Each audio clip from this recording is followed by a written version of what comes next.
Hello, Techify fams. Welcome to another tutorial of Java Selenium framework. So, in this tutorial number 3, we will be covering about more about Java. So, if you remember, just a quick recap about the last tutorials, we covered about the Selenium and Java framework setup via Maven. But actually going directly to Selenium and learning about Selenium commands is not a good approach. It's always better to get a hold and a grip on the language which you using for the Selenium. So we are using Java with Selenium. So let's get a grip of Java first and then move to Selenium. Okay. So in these few sessions, like I will be covering up nearly 5 or 10 sessions on Java, which will be actually giving you a grip and mastery over the Java programming language, and then slowly we'll do a transition to Selenium. So it will help you out to become and understand the syntax, a good programmer about and to learn what exactly Selenium is and what Selenium's capabilities are. Okay, so let's quickly jump into this tutorial and let's start with today's topic. So you can see my screen. This is the same setup which we did last time. We actually set up a Maven and we did it just a dry run of one small activity where we actually opened up a Chrome driver, and using that we actually hit the google.com and we maximized the code. So going directly into this, as I said that let's move on to Java first. So I'll be opening up this file where we'll be doing a practice session. So before directly coding, let's understand the basic of Java. So you already know, I have already told you in the first session, like what is Java, what is Selenium, what are the different OOPS concept in Java, and why the Java is known as a object-oriented programming language. So you can even shift to the first session if you have missed that to get the basics of Java. So today's session we'll be talking more about variables. So what are variables? Like we usually have some data, right? Like if I say I have a name or I have a value, value as 10, but I want to store this value somewhere. So you need a variable in Java. So it can be like x is equal to 10. Just like our maths, we usually derive our situations or we usually derive our constraints or variables over there, like x is equal to 10, y is equal to this, then z values will be this. In the same way, Java is also a kind of maths. So you can relate with that. So, but there is a catch over here. I will say x is equal to 10, but how will Java know like what is x? X is a variable in my terms, but to actually make Java compiler understand what type of variable X is, we need to define a data type. Yes. So variable is nothing but a combination during a declaration. I will say declaration. Okay, so there are two terms, declaration and definition. So for declaration, you actually need to define the first, you need to define the data type. So data type can be like int x. So this is just known as a declaration. What I did is int x. So this is called declaration. And then in second line, if I use this, so this is known as definition. Okay, this can be also combined together. I can even write like this: int x is equal to 20. So this is known as a combination of declaration and definition.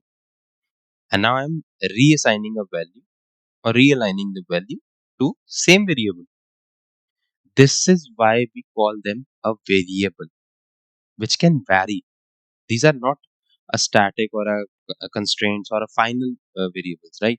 I will talk more about final keyword later, but right now I'm talking about what are variables. Any constraint or any alphabet or any data which I have shown over here, which can vary into that memory location. Okay. So if I'm talking about int x is equal to 20, it doesn't mean that throughout the program it can be only 20. We can change it. That's why we are calling them as a variable, which can vary. Okay. So now if I talk about int x is equal to 20, x is equal to 10, I have already told you this is a declare combination of declaration and definition. And this is a reassigning of the variable value. Okay. So now before actually going into this, there are two different types of variables or data types, I would say. Data types in Java. So first is primitive,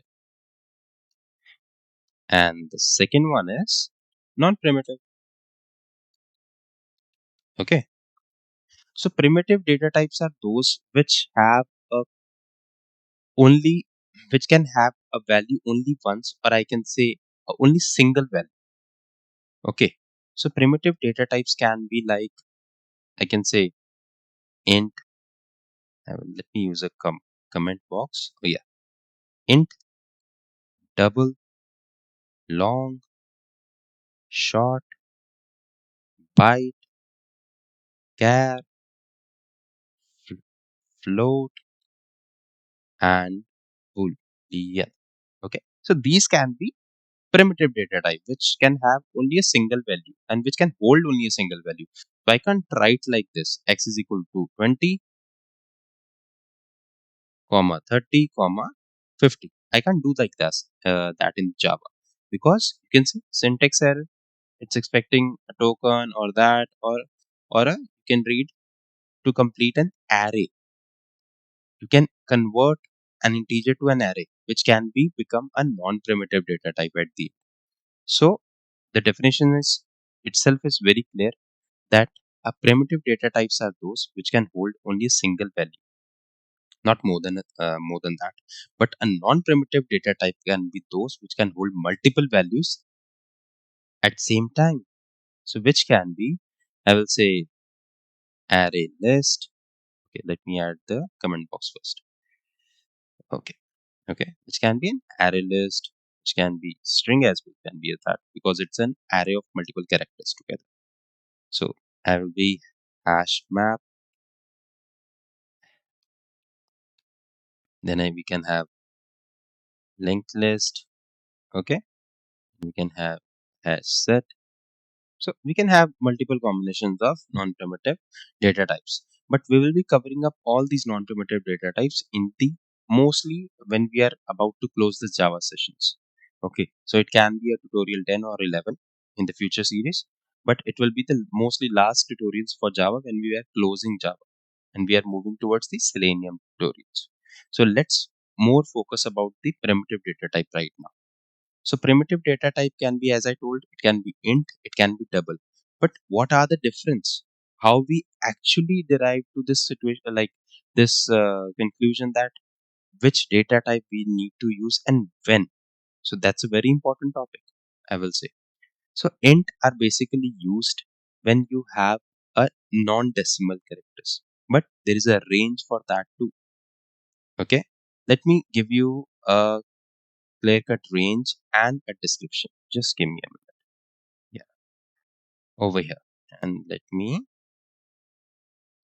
drive it. Okay, so see, I can show you like this that these are the data types. I have told you byte is a data type, short, int, long, float, double, boolean, and character. So all of these data types are the same, which can hold only a single value at a time because those are primitive data types. But there are some size restrictions too. So byte can hold these many numbers only. If I am writing a byte, suppose I am doing it like a byte, okay, but I can't do like this. It will give me an error. Why? Because I am actually crossing the limit. It can only store number like minus 128 to 127. But even if I give 200, it's not sufficient. If I give 127, it's okay. But if, the moment I raise it to 128, you can see there is an error, which means that I need to convert it to an integer. Are you getting my point? So byte can only store a range of minus 128. If I convert it to minus 128, you can see there is no error. So these are the specific ranges which Java compiler understand. So I can even convert it to short. If I have suppose 128, I'm getting an error, but I want to store this value. I convert it to short. Now short has a range of 32,767. Let's make it a little bit big. See, again I got the error. So these are the ranges which are defined, and you need to know these ranges. Okay, because if you are more, if you are creating a very very huge framework where you are going to use a lot of variables, lot of data types, and lot of primitive and non-primitive combinations, okay, then actually it's very important to know these ranges, because it actually decide the memory allocation in the backend, and this also help us to achieve a less compile time. When you are compiling your code, these memory allocations actually create a lot of blocks in the backend. So if you are allocating a less memory, it can help your code to run faster as well. Okay, so let it make it int x. So int x has a range of this much. So it's a huge range that you can go ahead with. Phone numbers we usually store in this, right? Like a combination of 10 numbers we are storing into this. But if in case you are also adding an extension called 91 for India location into that, then it's better to store into a log till 10 characters, or till kind of uh, that a phone number with which is exceeding this particular combination. Suppose I am adding any random phone number over here, 920, like this. Okay, and if I am exceeding to like 333 and added a 0, see this phone number is exceeding that, so I need to change my data type over here, and like that. Okay, so there is some error, let me see. Literal is in type int is out of range. I agree.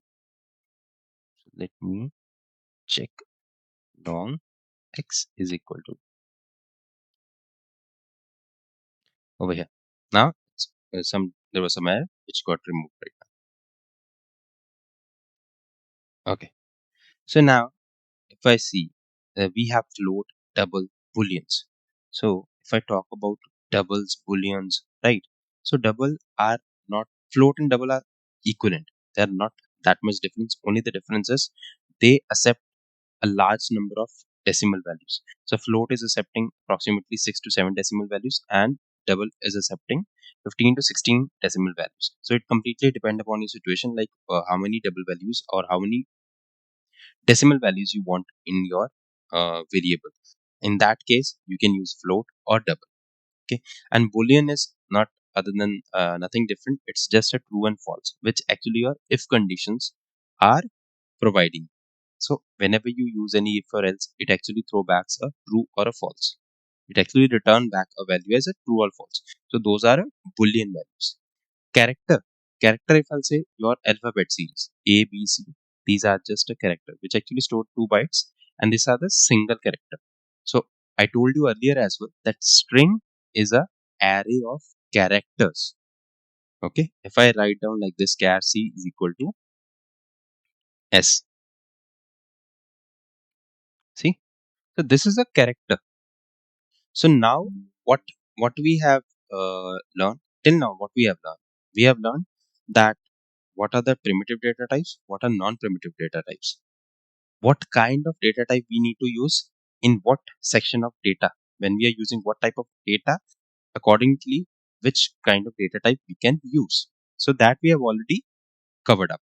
Now the important part is declaration of these variables, how we can declare in the different way. So let's cover up those. Suppose int a is equal to 2. Then again I have to write int b is equal to 3. Then again I have to write int c is equal to 4. So this is a very tedious task. Like I have to waste the space of my code. I have wasted 3 lines just to write this. Okay. I can even write like this. Int a is equal to b, a is equal to 2, b is equal to 3, and c is equal to 4. I can also use the same mechanism over here. Do we have a c? Okay, sorry. I just use semicolon. Okay. So now int a is equal to 2, b is equal to 3, c is equal to 4, right? I can also use in the same way, but this will only work, guys. This will only work if you have same data types of your variable. I can't do like this. Now it will give me an error like this. Sorry. If I am trying to hold a character, character S is equal to suppose S, comma C is equal to C, like this. So this is not acceptable right now because C I've already used it. F, this is like that, and the moment I do it like this,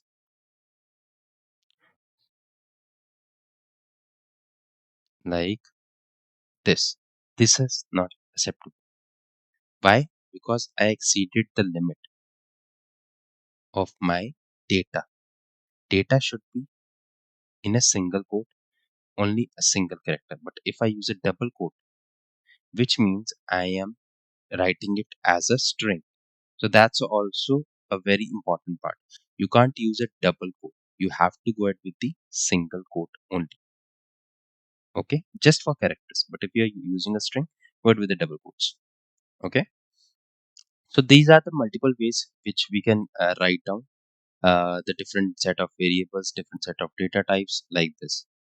Okay, now let us write int a is equal to 20, 20 and print it. Print a. Okay, and let me also have another variables like b is equal to 30, comma c is equal to 40. So I can write it down a plus b plus c. So let us see what it will print. So it's giving me an error right now. Maybe why? A module find exception module format not recognized. Java. Okay. So this project which I am using, it was having some exceptions. No worries. I will switch my code to a different one. I'll switch the code over here. That was a corrupted project. I'm sorry, my bad. Never mind. We'll be switching and we'll be working over here. See, it gave me a sum of all these. Okay. So it gave me 20, 20 plus 30 plus 40, like that. So all those variables got added up using a arithmetic operators. So that's also an important topic which I'm going to cover up in the next session. So I will be talking more about the arithmetic operators, logical operators, and the other operators which we have in the Java section, Java classes. We'll be talking about all those. And right now, suppose I want to print all these, but I don't want to add it up. Then what's the case? How I can do that? Then what you need to do is split them up like this. Now, it's, see, 20, 30, 40. And if you want a split with a comma, use like this. Save it and run it. See 20, comma 30, comma 40. It's printing all those. Now suppose you want to print a combination of multiple variables. So I have a char d is equal to d over here, and then I have a double. Okay, and double can be h like this, or I can have any like this. S is equal to uh, sorry, this. So I can print it like this.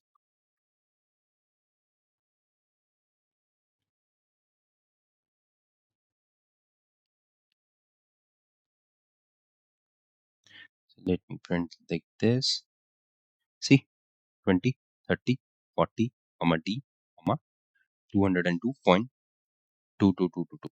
Okay, so it's basically printing every one of that in the same. So we also have some conditions about the variable declarations. I can't declare a variable which is starting with any number or any special characters like this. But there can be few characters which are acceptable. So just to showcase you, I have used an underscore. So as underscore is an acceptable special character which you can use in front of your variables. Okay, and also it's mostly in Java as a nomenclature. It is recommended to have a variable starting with a small character. You can use any. It's not a big deal that you can't use a capital A, or you have to use a small A. You can use that, but as a nomenclature or a naming standards, it's always recommended to use a small character. Okay, so these were the major part related to variables, primitive data types, non-primitive data types. I hope you had fun and you had something that you can take away home from this particular session. At least, and it's a great session, I think, to learn and to understand the basics of Java. In the next session, we'll be continuing with the same part but with the operators. We'll be using multiple operators like arithmetic operators, conditional operators, and also a combination of multiple operators together. Okay, we'll be talking more about the incrementing, decrementing, all those values, which will be further helping us in for loop or any loop conditions. So we'll be covering up that everything in the tutorial number 4. So see you soon and happy learning. Thank you, everyone.